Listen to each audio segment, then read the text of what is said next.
Pistons fans, let's talk. Let's talk about the likely, the can we say the likelihood or the likeliness of the Pistons getting the number one overall pick?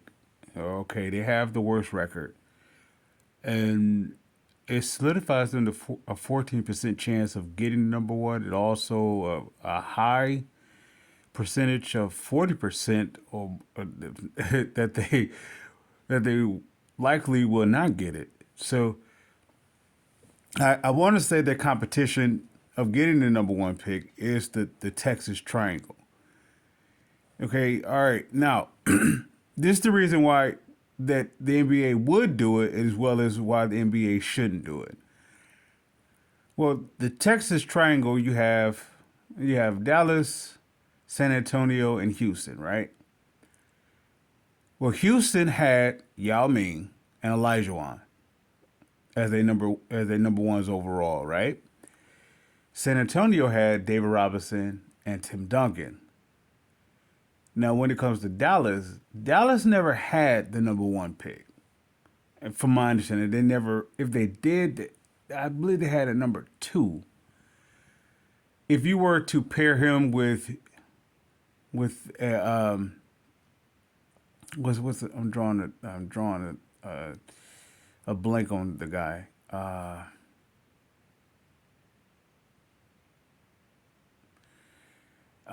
What's his name? You guys know what I'm talking about. I So the Pistons being able to get him, it seems like it fits it, not from a roster standpoint or even losing. It fits them out of any other team, out of every other team in the league. This includes the Charlotte Bobcats.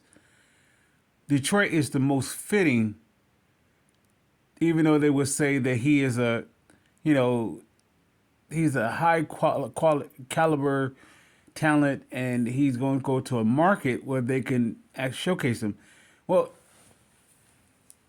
I will almost want to say if the Texas Triangle gets him is that's considered is unfair, and I understand that it's a money thing. I get that. I understand for the likeliness. Well, if that's the case, then they should allow the Pistons for the several years of them not getting number one pick. As of recently, they should allow Detroit to get it, should have gotten it then.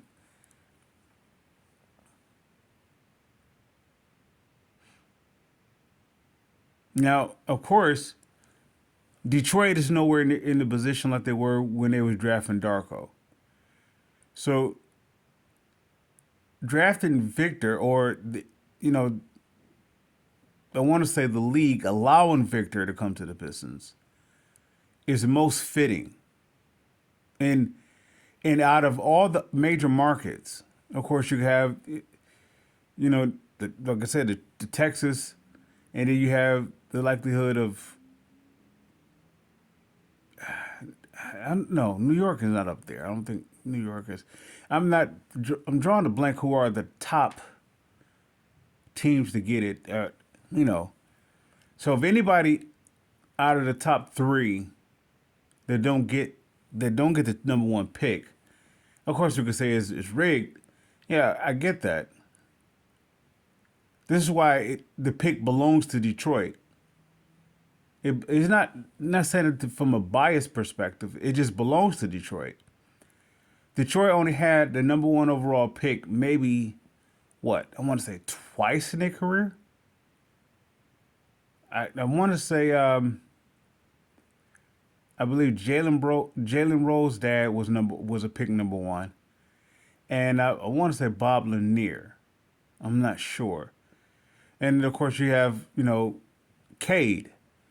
So yeah, Detroit is due. When you gave Cleveland the number one pick, and my turn to watching it, they got the number one pick twice. I saw San Antonio get it twice. Dallas is the team that I haven't seen. Dallas, have they ever received the number one pick?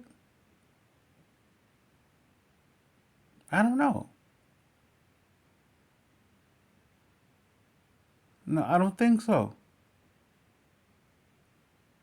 Huh? That's interesting. That's something for me to do some research on. Let's say since the modern basketball says since the '80s, how many times has the Pistons had the number one pick? Since the '80s, I'm going to say once. That's Cade.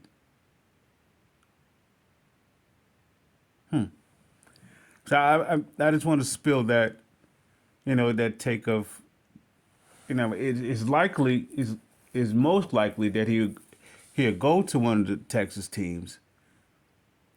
I understand for the market, I get that.